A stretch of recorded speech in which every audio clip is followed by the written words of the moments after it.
The distant howl of a coyote echoed across the Montana plains as Aurora Blackwell stood shivering at the auction block, her wrists bound together with coarse rope that chafed her delicate skin. Trouble, they called her. A woman too wild to be tamed, too defiant to be broken. The year was 1875, and the West was still untamed territory where fortunes were made and lost in the blink of an eye. Aurora had lost everything: her family, her home, and now her freedom was being sold to the highest bidder. Weston Thornton leaned against a weathered post, his worn Stetson pulled low over his eyes. He hadn't planned on attending the auction in Silver Creek that morning, but something had drawn him to town despite the mountain of work waiting at his ranch. As the crowd of men gathered around the platform, their hungry eyes fixed on the woman with fiery red hair and a defiant tilt to her chin, Weston felt a strange stirring in his chest. "Next up, gentlemen, is this fine specimen," announced the auctioneer, a rotund man with greedy eyes. "They call her Trouble, and for good reason. Caught trying to rob the stagecoach last week. Judge says she can work off her debt in service or rot in jail. Starting bid is $10. Aurora lifted her chin higher, her green eyes flashing with fury as men called out bids. $20, $30, $50. The numbers climbed as men vied for the chance to own a piece of her spirit. She knew what they wanted: a servant, a cook, perhaps worse. The thought made her stomach churn. $100, called a gruff voice from the back. Aurora recognized the man, Harold Jenkins, owner of the local saloon. His reputation with women was vile. $150, shouted another. Weston found himself stepping forward, his voice cutting through the crowd. $500. A hush fell over the gathering.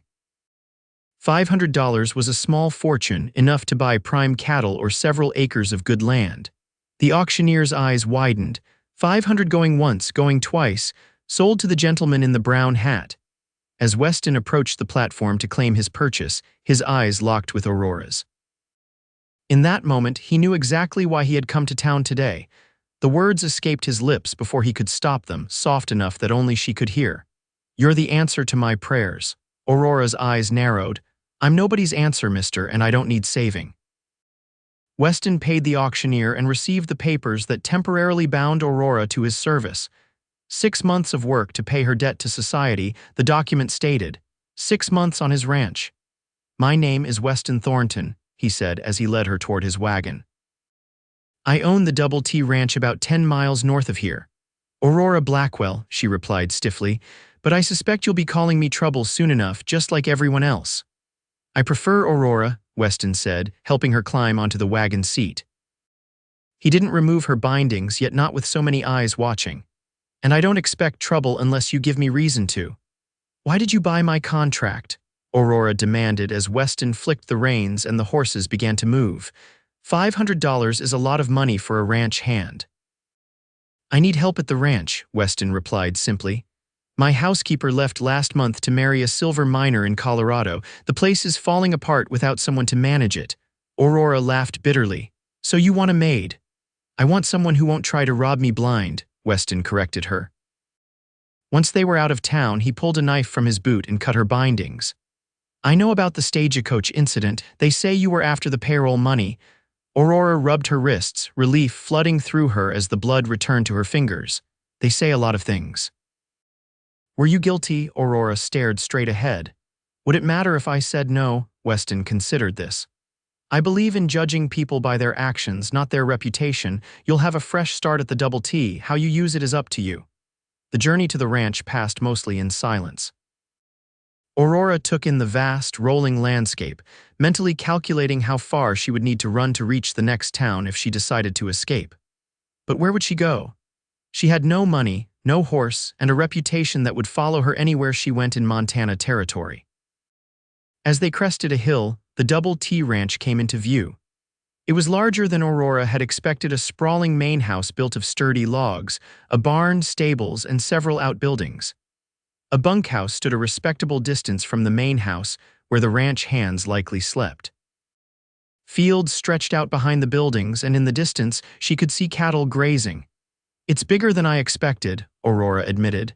"My father started with nothing," Weston said, a note of pride in his voice. "Built it up over 20 years before he passed last spring." Now it's just me trying to keep it all together. No wife, no family, Aurora asked, curiosity getting the better of her. No time for that, Weston replied, his tone making it clear the subject was closed. He pulled the wagon to a stop in front of the main house and helped Aurora down. Up close, she could see that the place was indeed in need of attention. The porch needed sweeping, the windows were clouded with dust, and the garden that might once have been beautiful was now overrun with weeds. "I'll show you to your room," Weston said, leading her inside. The interior of the house was spacious but cluttered, with dishes piled in the kitchen sink and books and papers scattered across every surface. "It's not much, but it's private." He led her to a small but comfortable bedroom at the back of the house. It had a narrow bed with a quilt, a chest of drawers, and a small window that looked out over the mountains. "This was my mother's sewing room," Weston explained. "I had one of the hands move a bed in here last week." "Last week?" Aurora raised an eyebrow. "You were planning to buy someone at that auction before you ever saw me." Weston had the grace to look uncomfortable. "I heard the judge was sentencing people to service contracts. The ranch needs help, and I need someone who won't leave for the first gold nugget or handsome cowboy that comes along." "So you bought a prisoner who can't leave," Aurora said flatly. "I bought 6 months of your time," Weston corrected. "What happens after that is your choice." He showed her the rest of the house, explaining her duties. She would cook, clean, tend the garden, and help with whatever else needed doing around the main house.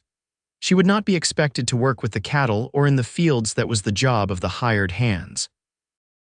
"You'll have Sundays to yourself," Weston added, "and I'll pay you a fair wage on top of your room and board." Aurora stopped in her tracks. "Pay me, but you already bought my contract." "I bought your debt to society," Weston said, "but I won't have anyone working for free on my ranch. That's not how my father ran things, and it's not how I run things." Aurora was speechless. She had expected many things when the auctioneer had sold her to the highest bidder, but fair treatment and wages had not been among them. "Get settled in," Weston said. "There's a wash basin in your room and some clean clothes in the drawer. They belong to our last housekeeper, but they should fit well enough until we can get you something of your own. Dinner's at 6. With that, he left her alone, closing the door behind him. Aurora stood in the middle of the room, unsure whether to feel relieved or suspicious. Weston Thornton was unlike any man she had met before, and she wasn't sure what to make of him. She explored her room, finding that the clothes left for her were simple but clean 2-work dresses, a nightgown, undergarments, and a shawl. The wash basin was filled with fresh water, and a bar of soap sat beside it. Aurora wasted no time stripping off her filthy clothes and washing away the grime of the jail cell and auction block. As she dressed in one of the clean garments, Aurora caught her reflection in a small mirror hanging on the wall. Her red hair was a tangled mess, her face was thinner than it had been a month ago, and there were shadows under her eyes. But she was alive, and for now she was safe. Aurora didn't trust Weston Thornton, not yet, but for the first time in weeks she allowed herself to feel a flicker of hope. When 6 o'clock arrived, Aurora made her way to the kitchen, following the smell of cooking food. To her surprise, Weston was at the stove, frying what appeared to be strips of venison in a cast-iron pan. "You cook?" she asked, unable to hide her surprise. Weston glanced up. "Had to learn after Mrs. Peterson left. I'm not very good at it, though. Hope you are." "I can cook," Aurora said, approaching the stove. "My mother taught me." Weston stepped aside, letting her take over. "There's bread in the pantry and some preserved vegetables in the cellar. Help yourself to whatever you need." Aurora set to work, and within half an hour, she had transformed Weston's basic meal into something more appetizing, adding herbs from the overgrown garden outside and preparing a simple gravy for the meat. They ate at the kitchen table, an awkward silence hanging between them at first. Eventually, Weston broke it. "Where are you from, Miss Blackwell?" Aurora hesitated. She wasn't in the habit of sharing her life story with strangers, especially not men who had purchased her at auction. But something about Weston's direct gaze made her want to answer honestly. "Ohio, originally. My family came west after the war. My father had dreams of striking it rich in the gold fields." "And did he?" Aurora's face darkened. "No, he died of fever our first winter in Montana. My mother followed 6 months later." "I'm sorry," Weston said, and he sounded sincere. That's life in the West, Aurora replied with a shrug. What about you? Your accent says you're not from around here either. Pennsylvania. My father brought us here when I was 10. Said a man could build something real out here, something that would last. And has it lasted, I mean? Weston looked around the kitchen with its dirty windows and cluttered counters. It's lasted, whether it's thriving is another matter. After dinner, Aurora insisted on cleaning up. It gave her something to do, a way to be useful. As she washed the dishes, she asked Weston about the other workers on the ranch. There are 4 hands who live in the bunkhouse, he explained. Miguel, Thomas, Charlie, and Samuel, they handle the cattle and the heavy work. Then there's Ezra, who comes by twice a week to help with the horses. He lives in town with his wife. No other women, not anymore. Mrs. Peterson was the last. She kept to herself mostly, did her work, and didn't cause trouble. Aurora couldn't help smiling at that. Unlike me, you mean? Weston had the decency to look embarrassed. I didn't say that. You didn't have to. Everyone calls me Trouble. I'm used to it. Why do they call you that? Weston asked, genuine curiosity in his voice. Aurora finished the last dish and dried her hands on a towel. Because I don't know when to keep my mouth shut or my head down. Because I don't act the way women are supposed to act out here. And how is that? Docile, grateful, willing to marry the first man who offers a roof and a wedding band, no matter how old or cruel he might be. Weston's expression was unreadable. Is that why you were trying to rob the stagecoach? To avoid marriage, Aurora's eyes flashed. I never said I robbed anything. You never said you didn't either. They stared at each other for a long moment, the tension in the room thick enough to cut with a knife. Finally, Aurora spoke. I should get some rest. Tomorrow will be a long day if I'm to get this house in order. Weston nodded. Good night, Miss Blackwell. Good night, Mr. Thornton. Aurora retreated to her room, closing the door firmly behind her. She leaned against it, her heart racing. Weston Thornton was too perceptive for her comfort. If he started asking too many questions about the stagecoach incident, he might discover the truth. And the truth was far more complicated than a simple robbery gone wrong. As she prepared for bed, Aurora made a decision. She would bide her time, work hard, and earn Weston's trust. And when the moment was right, when she had saved enough of the wages he promised, she would disappear into the night, leaving the double T and Weston Thornton far behind. Little did she know that fate had other plans that would bind her to this ranch and its owner in ways she could never have imagined. The next morning, Aurora rose with the sun, determined to prove her worth. She dressed quickly in one of the borrowed work dresses and made her way to the kitchen. To her surprise, Weston was already there, drinking coffee at the table. You're up early, she commented as she set about making breakfast. Ranch work starts at dawn, Weston replied. Always has. Aurora found eggs, bacon, and flour in the pantry and set about preparing a substantial meal. By the time she had breakfast on the table, the ranch hands had begun filtering in from the bunkhouse, drawn by the smell of cooking food. Gentlemen, Weston said as they entered, this is Miss Aurora Blackwell. She'll be keeping house for us from now on. The men nodded respectfully, though Aurora could see curiosity in their eyes. News traveled fast in small communities, and she had no doubt they knew exactly where Weston had found her.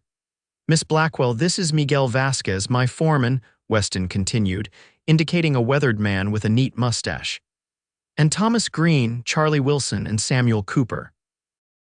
Aurora acknowledged each man with a nod. Breakfast is ready. I hope you're hungry. For the next hour, the kitchen was filled with the sounds of men eating and discussing the day's work. Aurora kept the coffee flowing and the plates full, observing the dynamics between Weston and his workers. There was respect there, she noted, and an easy camaraderie that spoke of long association. When the men had gone to their tasks, Aurora turned her attention to the house. It was worse than she had initially thought. Months of bachelor living had left every surface covered in dust, every corner filled with cobwebs, and every cupboard in disarray. She started in the kitchen, scrubbing counters and organizing shelves. By midday, sweat dripped down her back and her hands were raw from scrubbing, but the kitchen gleamed like it hadn't in months. Weston returned for the noon meal and stopped short in the doorway, his eyes widening at the transformation. You've been busy, he said, removing his hat as he entered. "This is just the beginning," Aurora replied, wiping her hands on her apron. "Wait until you see what I do with the rest of the house." A ghost of a smile touched Weston's lips. "I'm looking forward to it." The days fell into a pattern. Aurora would rise early to prepare breakfast for Weston and the hands, then spend her days cleaning, cooking, and slowly bringing order to the chaos of the ranch house. In the afternoons, she ventured into the garden, pulling weeds and salvaging what she could of the vegetable patch. Weston was gone most days, working with the cattle or riding the boundaries of his property. When their paths crossed, their conversations were polite but brief.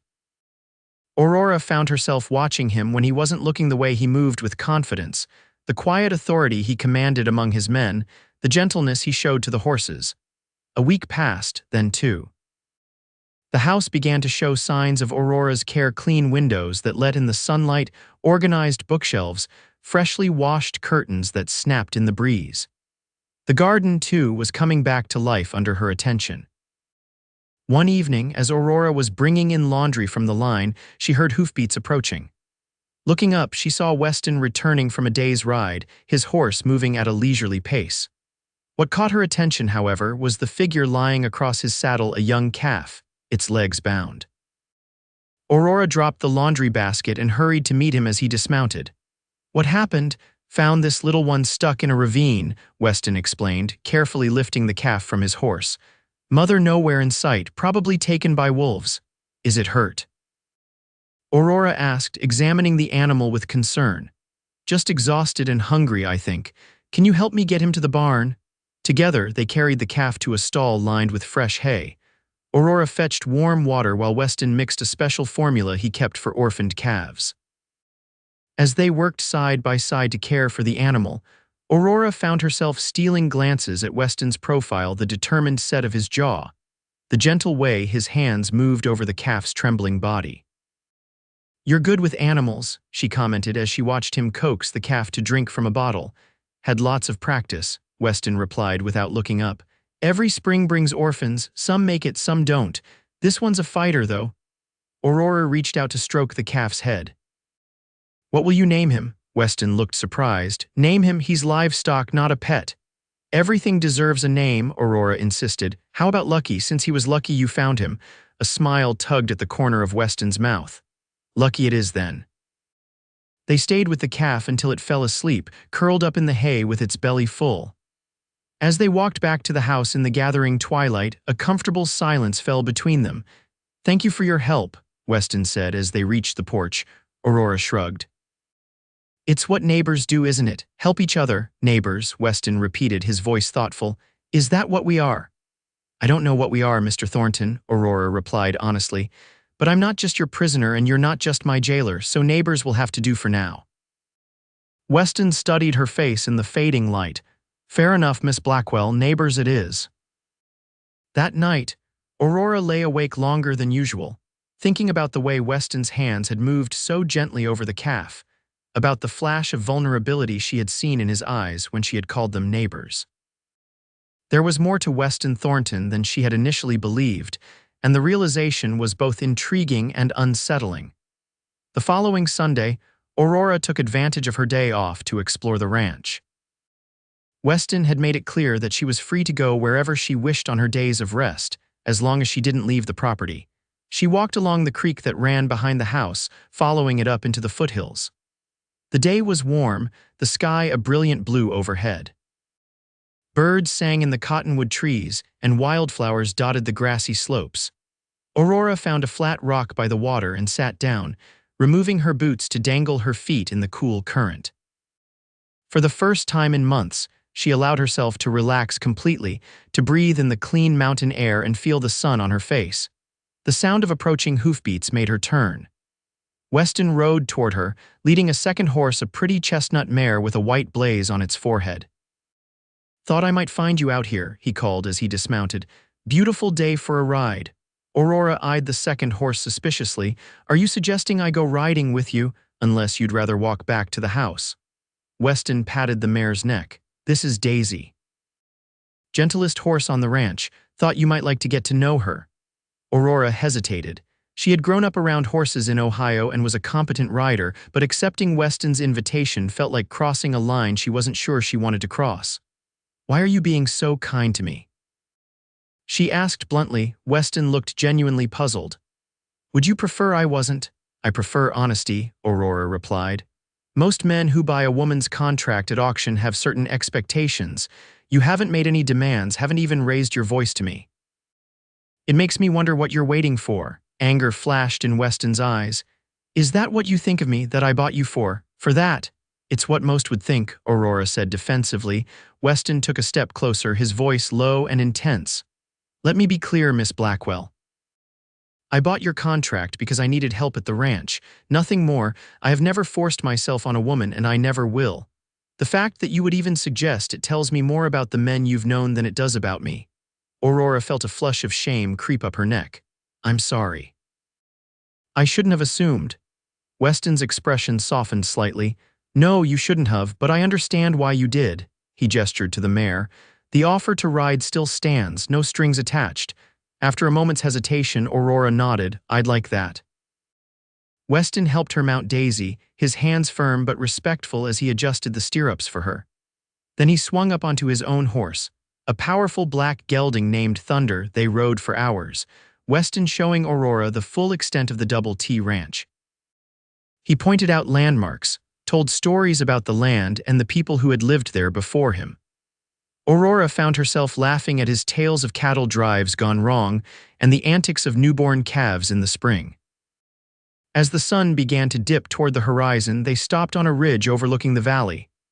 The ranch house looked small from this distance, a tiny island of civilization in the vast wilderness. "It's beautiful," Aurora said, taking in the panorama. "I can see why your father wanted to build something here. He always said the land chose him, not the other way around," Weston replied, his gaze distant. "Said a man couldn't own a place like this, he could only be its steward for a time. Your father sounds like a wise man." "He was," Weston agreed. "Taught me everything I know about ranching, about responsibility, about treating people right." Aurora studied his profile against the setting sun. "He would be proud of you, I think." Weston turned to look at her, surprise evident in his expression. "What makes you say that?" "The way you run the ranch. The respect your men have for you, the way you care for the animals and the land." Aurora shrugged. "It's clear you're trying to live up to his example." A complicated emotion passed over Weston's face. "I'm trying," he said quietly. "Some days I think I'm failing miserably." "I don't see failure when I look at the Double T," Aurora said honestly. "I see a man doing his best with what life has given him."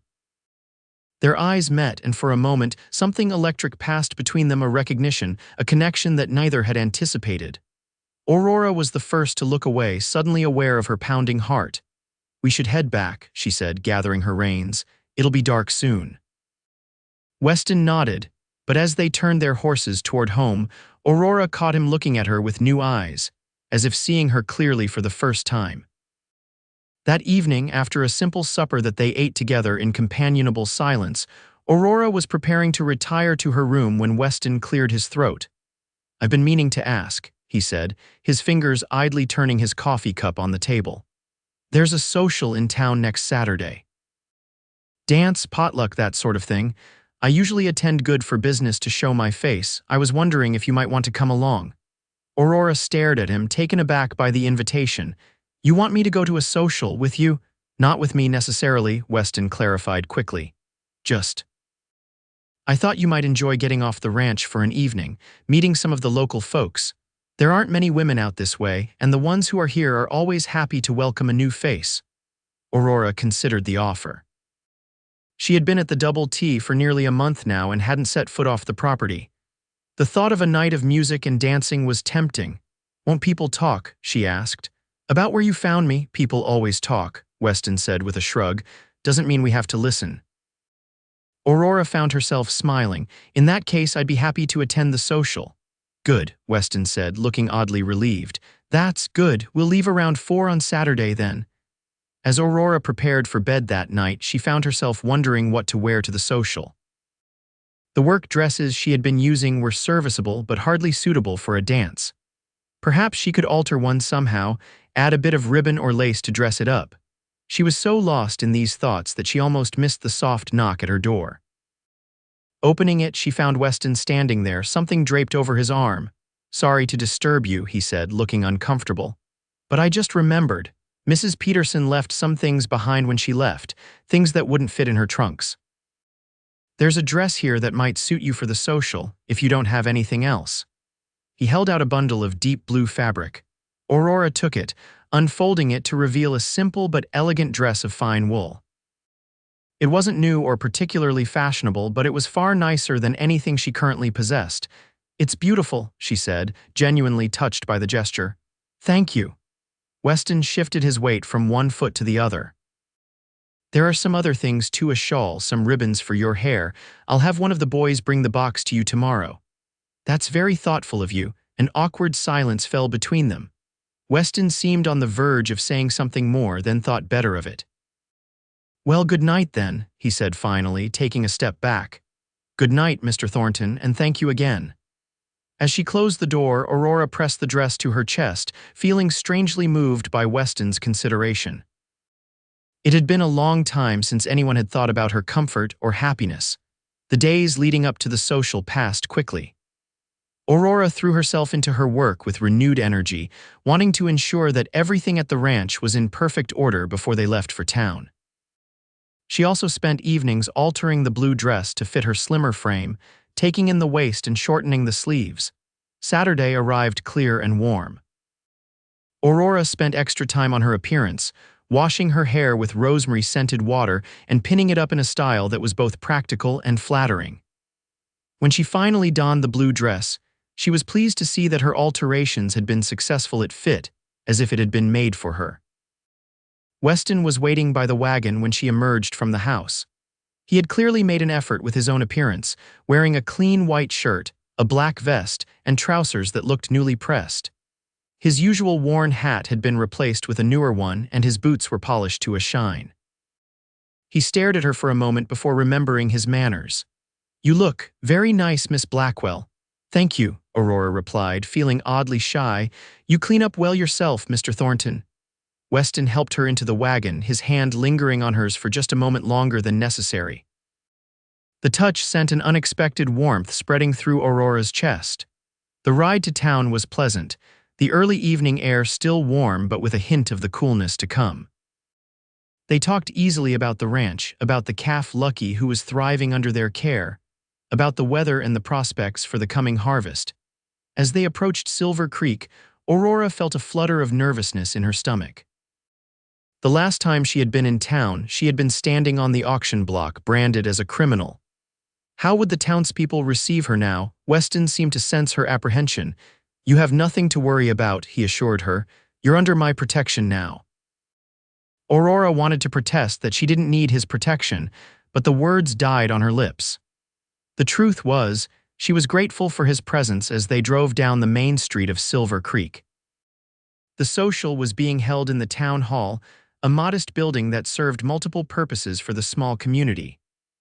Lanterns hung from the porch, casting a welcoming glow as people streamed in, dressed in their Sunday best. Weston tied the horses to a hitching post and offered Aurora his arm. After a moment's hesitation, she took it, allowing him to escort her inside. The hall was decorated with bunting and wildflowers. A small band played in one corner, and tables laden with food lined the far wall. People clustered in groups, talking and laughing, while children darted between the adults, playing games of their own devising. Heads turned as Weston and Aurora entered. Aurora felt the weight of curious stares and whispered comments. She lifted her chin, determined not to show any discomfort. Weston led her directly to a group of women standing near the refreshment table. "Ladies," he said with a tip of his hat, "I'd like to introduce Miss Aurora Blackwell. She's been helping me get the ranch back in order after Mrs. Peterson's departure." The women eyed Aurora with undisguised curiosity. The oldest among them, a plump matron with kind eyes, stepped forward. "I'm Martha Williams, dear. This is my daughter, Sarah, and my friends Betsy Cooper and Josephine Miller. We're pleased to meet you." Aurora nodded politely. "The pleasure is mine, Mrs. Williams." Weston squeezed her arm gently. "I'll leave you in good hands while I speak to some of the men about business. Will you be all right?" "I'll be fine," Aurora assured him, though she felt anything but fine as he walked away, leaving her with the group of women. To her surprise, the women were welcoming, if curious. They asked about her work at the ranch, about how she was finding life in Montana territory, about her background in Ohio. Aurora answered carefully, sharing enough to be polite but avoiding any mention of the circumstances that had led to her auction. "It's good to see Weston with a companion," Martha commented as they watched the men gathered across the room. "He's been alone too long since his father passed." "Oh, we're not. I mean, I just work for Mr. Thornton," Aurora clarified quickly. Martha's eyes twinkled knowingly. "Of course, dear, but a young man and a young woman living under the same roof. Well, it's only natural that people might speculate." Aurora felt her cheeks growing warm. "There's nothing to speculate about. Our arrangement is purely professional." The women exchanged glances that suggested they didn't entirely believe her, but they were kind enough to change the subject. As the evening progressed, Aurora found herself enjoying the social more than she had anticipated. The food was delicious, the music lively, and the company, for the most part, pleasant. She even danced a few reels with some of the local men, who were respectful if somewhat awkward in their attentions. It was during a lull in the dancing that she became aware of eyes watching her from across the room. Looking up, she saw Weston leaning against a post, his gaze fixed on her with an intensity that made her breath catch. When he realized she had noticed him, he straightened and made his way toward her. "Would you care to dance, Miss Blackwell?" he asked formally, extending his hand. The band had begun playing a waltz, a more intimate dance than the group reels that had dominated the evening. Aurora hesitated for just a moment before placing her hand in his. "I would, Mr. Thornton." Weston led her onto the floor, his hand settling at her waist as they began to move to the music. He was a better dancer than Aurora had expected, guiding her with confidence through the steps of the waltz. "Are you enjoying yourself?" he asked, his voice low enough that only she could hear. "More than I thought I would," Aurora admitted. "Everyone has been very kind." "They're good people for the most part," Weston said. "Salt of the earth, they judge a person by their actions, not their past. And what about you, Mr. Thornton? How do you judge people?" Weston's eyes held hers, his expression serious. "I try to see the truth of a person beyond the stories others tell about them." "And what truth do you see in me?" Aurora asked, her heart suddenly pounding. Before Weston could answer, the music was interrupted by a commotion at the door. A man staggered into the hall, clearly drunk and disheveled. Aurora recognized him immediately: Harold Jenkins, the saloon owner who had bid on her at the auction. "Well, look who's here," Jenkins slurred, pointing at Aurora. "If it isn't Trouble herself, all dressed up like a respectable woman." The hall fell silent as all eyes turned toward them. Aurora felt Weston tense beside her, his hand tightening protectively around hers. "You're drunk, Jenkins," Weston said evenly. "Go home and sleep it off." Jenkins laughed, a harsh sound that grated on Aurora's nerves. "Didn't take long for her to get her hooks into you, did it, Thornton? Should have known she'd find a way to worm herself into your bed. That's what her kind does."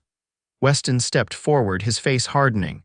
"Apologize to the lady, Jenkins, now." "Lady," Jenkins spat. "She's no lady. She's a thief and worse. Ask her about the stagecoach. Ask her what she was really after." Aurora felt the blood drain from her face. This was what she had feared: the truth coming out in public, destroying the fragile acceptance she had begun to build. Weston moved so quickly that Aurora barely saw it happen. One moment he was beside her, the next he had Jenkins by the collar, pushing him back against the wall. "I said apologize," Weston growled, his voice low and dangerous. Jenkins glared at him, then at Aurora. "Fine." "Sorry," he muttered, the word clearly insincere. Weston released him with a slight shove. "Now get out. You're not welcome here." Two other men, friends of Jenkins, judging by their concerned expressions, hurried forward to lead him away. As they guided him toward the door, Jenkins called over his shoulder. "Ask her about the papers, Thornton. Ask her what she was really looking for." Then he was gone, leaving behind an uncomfortable silence. Aurora stood frozen, aware of the curious and suspicious glances now directed her way. Weston returned to her side, his expression grim. "I think it's time we headed home," he said quietly. Aurora nodded, grateful for the suggestion. They said their goodbyes quickly, Weston making excuses about an early start the next day.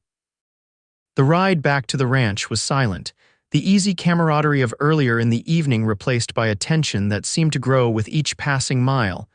It wasn't until they had reached the ranch and Weston had seen to the horses that he finally spoke. What was Jenkins talking about? He asked as they stood on the porch, the moonlight casting long shadows across the yard. Aurora wrapped her arms around herself, suddenly cold despite the mild night. It doesn't matter. I think it does, Weston insisted. He said you were looking for papers. What papers? Aurora turned away, unable to meet his eyes. It's complicated. I'm a smart man, I can keep up. Aurora took a deep breath, knowing that the time for half-truths was over. The stagecoach was carrying more than the mining payroll that day. It was also carrying land deeds, official documents transferring ownership of several properties in Silver Creek and the surrounding area. And you were after these deeds. Why? Aurora's hands clenched into fists at her sides. Because one of those deeds rightfully belongs to me. It's for a parcel of land my father purchased before he died. But when he passed, the deed disappeared. I've spent the last 2 years trying to find it to prove my claim. Weston's expression was unreadable in the moonlight. So you tried to rob the stagecoach to get back what was yours. I wasn't robbing it, Aurora protested. I was trying to intercept the deed before it reached the county office where it would be registered under someone else's name, someone who had no right to it. Who? Aurora hesitated, then said the name that had haunted her for years. Harold Jenkins. He forged my father's signature on a bill of sale, claiming my father sold him the land before he died. But it's a lie. My father would never have sold that land. It was to be my inheritance, my future. Weston was silent for a long moment, processing this information. Why didn't you tell me this before? Would you have believed me? Aurora asked bitterly. A woman you bought at auction, claiming to be the rightful owner of valuable property. I've been telling my story for 2 years, Mr. Thornton, and no one has believed me. Not the sheriff, not the judge, not anyone who might have helped. I might have, Weston said quietly, if you had trusted me enough to tell me. The simple statement hit Aurora like a physical blow. She had been so accustomed to distrust, to fighting her battles alone, that the possibility of Weston believing her, of helping her, had never truly occurred to her. I'm sorry, she said finally. I should have told you. Weston stepped closer, his expression softening. What kind of land are we talking about? 20 acres along the river, about 5 miles east of Silver Creek. Good land, fertile. My father planned to build a house there, start a small farm. It was to be our new beginning after the war took so much from us. Weston nodded thoughtfully. I know the parcel. It's prime land, worth a small fortune now that the railroad's coming through. Which is why Jenkins wants it, Aurora said. He knew its value would increase. He's been buying up property all over the territory, using any means necessary, including fraud, Weston added. Yes, they stood in silence for a moment, the weight of Aurora's revelation hanging between them. Finally, Weston spoke. I believe you, he said simply. Aurora's head snapped up, her eyes wide with surprise. You do? Jenkins is a snake. Everyone knows it, but he's careful to keep his dealings just this side of legal.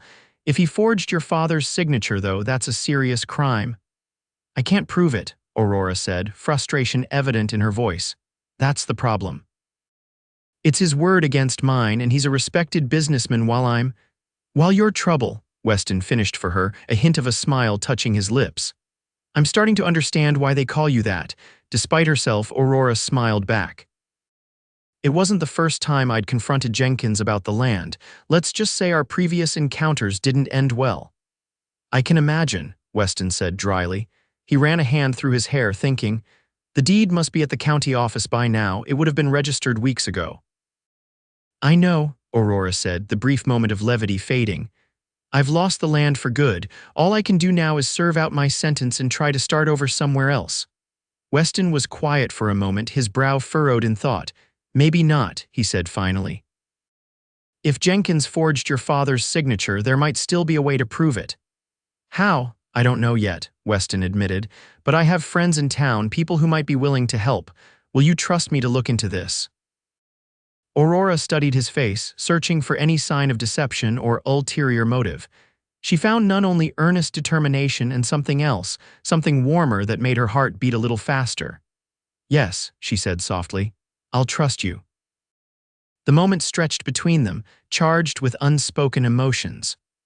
Aurora was acutely aware of how close they were standing, of the way the moonlight silvered Weston's hair, of the warmth radiating from his body in the cool night air. For a heartbeat, she thought he might kiss her. Part of her a part she hadn't known existed until that moment wanted him to. Instead, Weston took a step back, breaking the spell. "It's late," he said, his voice rougher than usual. "We should both get some rest." Aurora nodded, suddenly unable to trust her voice. She turned toward the door, then paused, looking back at him. "Thank you, Weston," she said, using his first name for the first time, "for believing me when no one else would." Weston's expression softened. "Good night, Aurora, good night." As she made her way to her room, Aurora's mind was a whirlwind of emotions. Relief at having finally shared her secret, hope that Weston might somehow help her reclaim her land, and beneath it all, a new and unsettling awareness of Weston Thornton as more than just her employer. The man who had bought her contract at auction, who had once been nothing more to her than a means of avoiding jail, was becoming something else entirely, something dangerous to her plans and to her heart. In the days that followed, Weston was often absent from the ranch, riding into town on mysterious errands that he declined to explain. Aurora continued her work, keeping the house in order and tending to the garden, which was now flourishing under her care. But her thoughts were frequently drawn to Weston and whatever investigation he might be conducting on her behalf. A week after the social, Weston returned from town later than usual, his expression grave. Aurora was waiting up for him, pretending to mend a shirt by the fire but really hoping for news. "Any luck?" she asked as he hung his hat on the peg by the door. Weston sighed, dropping into the chair across from her. "Some. I spoke with Judge Harmon, an old friend of my father's.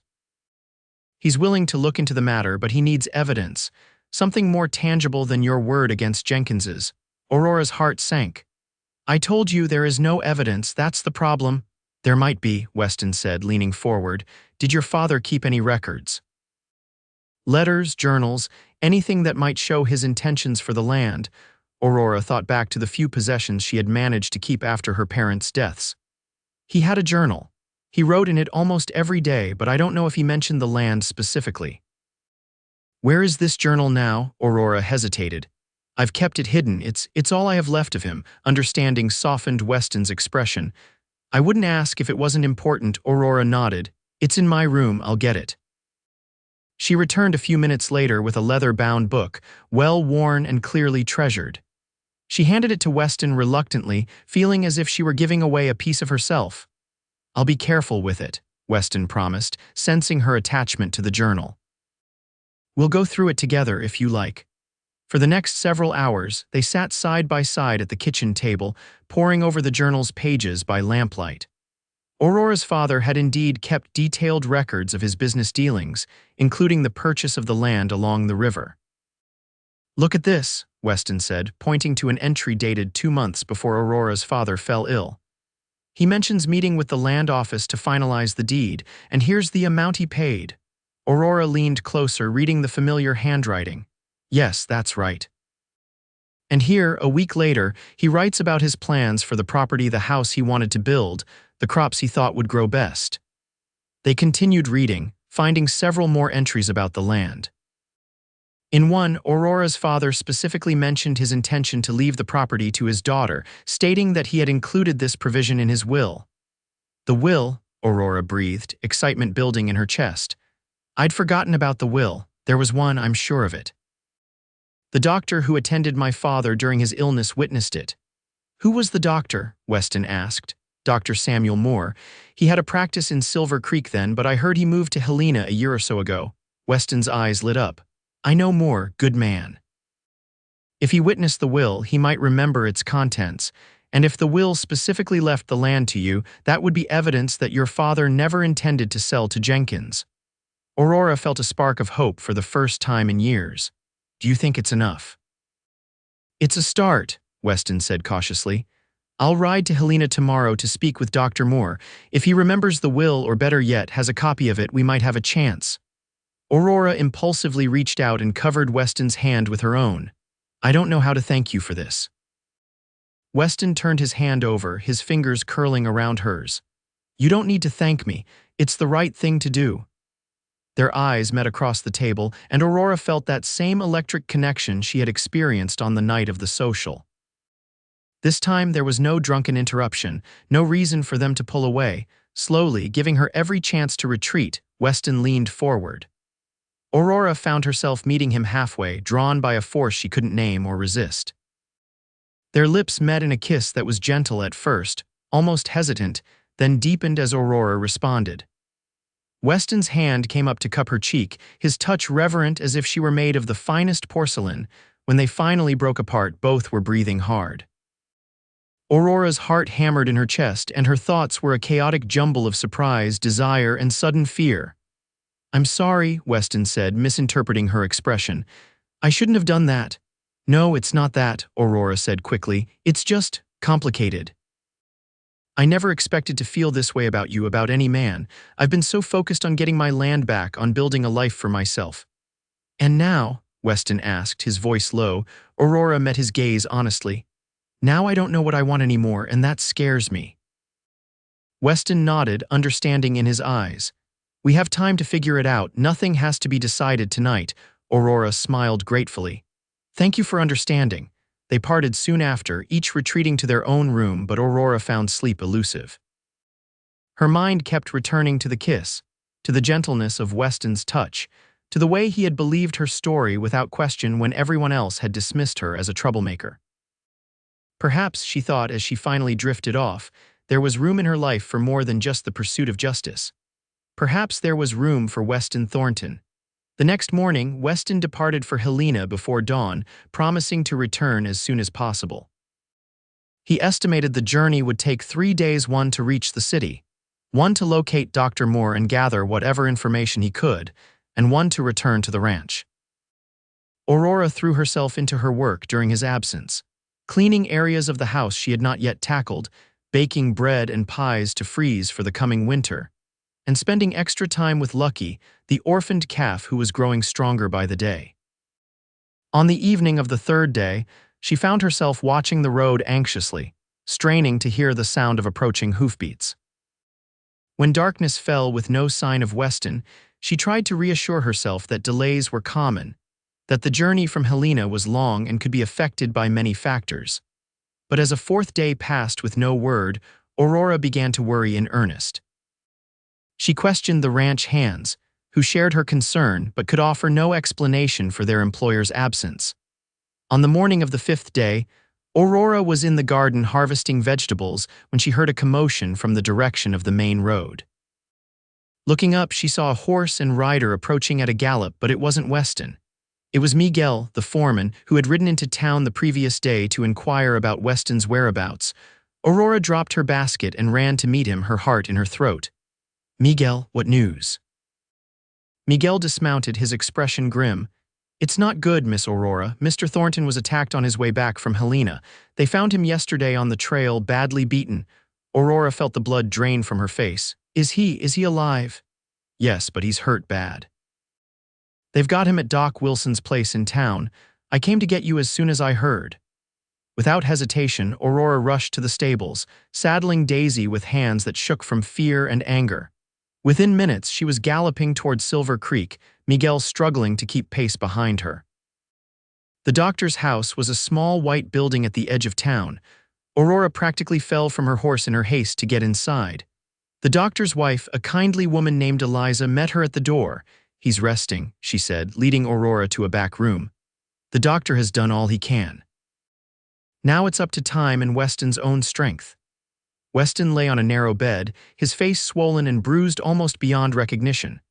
Bandages wrapped his ribs and his right arm, and a deep cut ran along his hairline, stitched closed with neat black thread. Aurora sank into the chair beside the bed, reaching out to take Weston's hand gently in her own.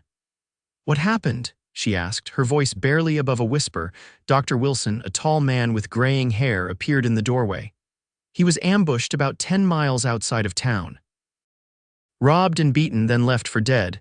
A traveling salesman found him and brought him in." "Robbed," Aurora repeated. "Was anything specific taken?" "His money, his watch, and he kept mumbling about papers when he was conscious, something important he was bringing back." Aurora closed her eyes, guilt washing over her. It was Jenkins, she said with certainty. He must have found out what Weston was doing, that he was looking for evidence about the land. Dr. Wilson frowned. That's a serious accusation, Miss Blackwell. It's the truth, Aurora insisted. Weston went to Helena to find a copy of my father's will to prove that Jenkins forged documents to steal my land. Jenkins must have discovered his plan and arranged the ambush. The doctor looked skeptical but didn't argue. Whatever the case, Weston needs rest now. You're welcome to stay with him, Aurora nodded gratefully. I'm not leaving his side. For the next 3 days, Aurora barely left the sick room. She bathed Weston's forehead with cool cloths when fever took him, spooned broth between his lips when he was lucid enough to swallow, and held his hand through the worst of the pain. On the 4th day, Weston's fever broke, and he opened his eyes with true awareness for the first time. Aurora. He croaked, his voice rough from disuse. I'm here, she said, squeezing his hand. You're safe now. Weston tried to sit up, wincing as the movement pulled at his injuries. The papers, Jenkins's men took them. The will, Moore's statement, everything I know, Aurora soothed. Don't worry about that now, just focus on getting better. But Weston was agitated. You don't understand, I found it, Aurora. I found proof. Moore had a copy of the will, just as you thought, and he gave a sworn statement about your father's intentions for the land. It was all there, everything we needed to prove Jenkins's fraud. Aurora's heart sank. And now it's gone. Not all of it, Weston said, reaching with his good hand to touch his chest. I memorized the key points. The date of the will, the specific language about the land. And Moore is willing to testify. We can still fight this, Aurora. Aurora felt tears stinging her eyes, moved beyond words by Weston's determination. You could have been killed, she said, her voice breaking. All because of my land, my problems. Our problems, Weston corrected her gently. I made your fight my own the moment I believed your story. Aurora leaned forward, pressing her forehead against their joined hands. Why would you do that? Why risk everything for me? Weston's fingers tightened around hers. I think you know why, Aurora.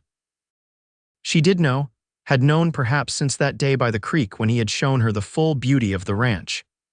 It was the same reason her heart had nearly stopped when Miguel told her Weston had been attacked, the same reason she hadn't left his bedside for days. I love you, she whispered, saying the words aloud for the first time. I think I've loved you for longer than I was willing to admit to myself. Weston's bruised face softened into a smile.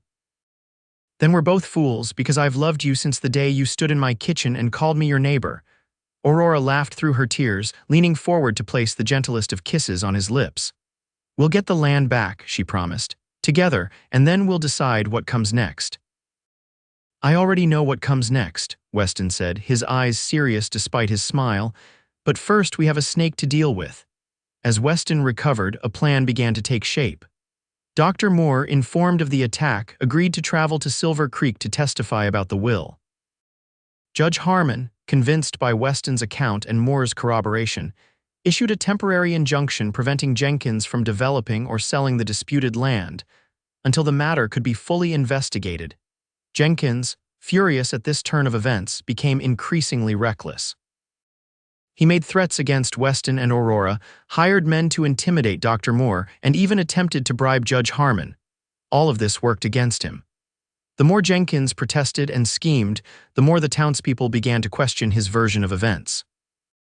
Stories of his other questionable dealings surfaced, and witnesses came forward with accounts of bullying and fraud. By the time the case was officially heard, 6 weeks after Weston's attack, public opinion had shifted dramatically. The courtroom was packed with spectators, most of them clearly supporting Aurora and Weston. Dr. Moore's testimony was damning. He described in detail the will he had witnessed, including the specific provision leaving the Riverside property to Aurora. He also recounted conversations with Aurora's father about his plans for the land and his desire to see his daughter settled there after his death. Jenkins's lawyer tried to discredit Moore, suggesting his memory might be faulty or that he might be biased due to his friendship with Aurora's father. But Moore remained steady, his reputation as a respected physician lending weight to his words. The turning point came when an unexpected witness stepped forward, Jenkins's former clerk, a nervous young man named Thomas Lewis. Lewis testified that he had seen Jenkins forge Aurora's father's signature on the bill of sale and had been paid to keep quiet about it. Jenkins erupted at this betrayal, lunging at his former employee and having to be restrained by the sheriff. His outburst sealed his fate. Judge Harmon's ruling was unequivocal. The land rightfully belonged to Aurora Blackwell as her father had intended. Furthermore, Jenkins would face criminal charges for fraud, assault for ordering the attack on Weston, and attempted bribery of a judge. As they left the courthouse, Aurora felt lightheaded with relief and joy. "It's over," she said, gripping Weston's arm for support. "I can hardly believe it." Weston, still bearing the fading marks of his beating but standing tall and proud beside her, smiled down at her. "Believe it. The land is yours just as it should have been all along." "Ours," Aurora corrected him softly. "If you want it to be." Weston's eyes widened slightly. "What are you saying, Aurora?" Aurora took a deep breath, gathering her courage. "I'm saying that I love you, Weston Thornton. I love your kindness, your strength, your belief in justice. I love the way you see me not as trouble, but as someone worth fighting for." Weston pulled her closer, heedless of the curious eyes watching them from the courthouse steps. "I do see you, Aurora. I see your courage, your determination, your heart, and I want nothing more than to build a life with you, whether it's on your land, on the Double T, or somewhere else entirely." "The Riverside property is beautiful," Aurora said thoughtfully, "but the Double T is already a home, your home." "It could be our home." Weston's face lit up with a joy that erased all traces of his recent ordeal. "Are you proposing to me, Miss Blackwell?" Aurora laughed, feeling lighter than she had in years. "I believe I am, Mr. Thornton. Is that too forward of me?" "Not at all," Weston replied, his voice husky with emotion, "but I had hoped to do this properly." To Aurora's surprise, he lowered himself to one knee right there on the street, taking her hand in his. Several passers-by stopped to watch, smiling at the romantic gesture. "Aurora Blackwell, you came into my life like a whirlwind, challenging everything I thought I knew about myself and what I wanted. You've brought light and laughter back to the Double T and purpose back to my days. Would you do me the extraordinary honor of becoming my wife?" Tears blurred Aurora's vision as she nodded, too overwhelmed to speak for a moment. "Yes," she finally managed, her voice thick with emotion. "Yes, I will marry you, Weston Thornton." Weston rose to his feet and, ignoring the impropriety of it, kissed her soundly right there in the middle of Silver Creek's Main Street. The small crowd that had gathered burst into applause, and Aurora found herself laughing against Weston's lips, too happy to care about propriety. They were married 2 weeks later in a simple ceremony at the Double T. Martha Williams and her friends transformed the ranch house with wildflowers and ribbons, and nearly everyone from Silver Creek made the journey to witness the union of the rancher and the woman they had once called Trouble. Aurora wore a cream-colored dress that Martha and Sarah had helped her make, with her red hair piled high and adorned with tiny white blossoms from the garden she had brought back to life. Weston, standing tall and handsome in a new suit, watched her approach with such naked adoration that several of the women in attendance wiped away tears. Judge Harmon performed the ceremony, a fitting conclusion to the drama that had brought Aurora and Weston together. As they exchanged vows beneath an arch of autumn leaves, Aurora marveled at the strange and wonderful path that had led her to this moment. From the auction block to the altar, it was a journey she could never have imagined that day, when Weston had first called her the answer to his prayers. The celebration lasted well into the night, with food and dancing and more laughter than the Double T had seen in years. When the last guest had departed or settled into one of the spare rooms for the night, Weston led Aurora to the master bedroom, their bedroom now. "Welcome home, Mrs. Thornton," he said softly, closing the door behind them. Aurora smiled up at him, her heart so full it felt it might burst. "I've been home since the day you brought me here," she admitted. "I just didn't know it then."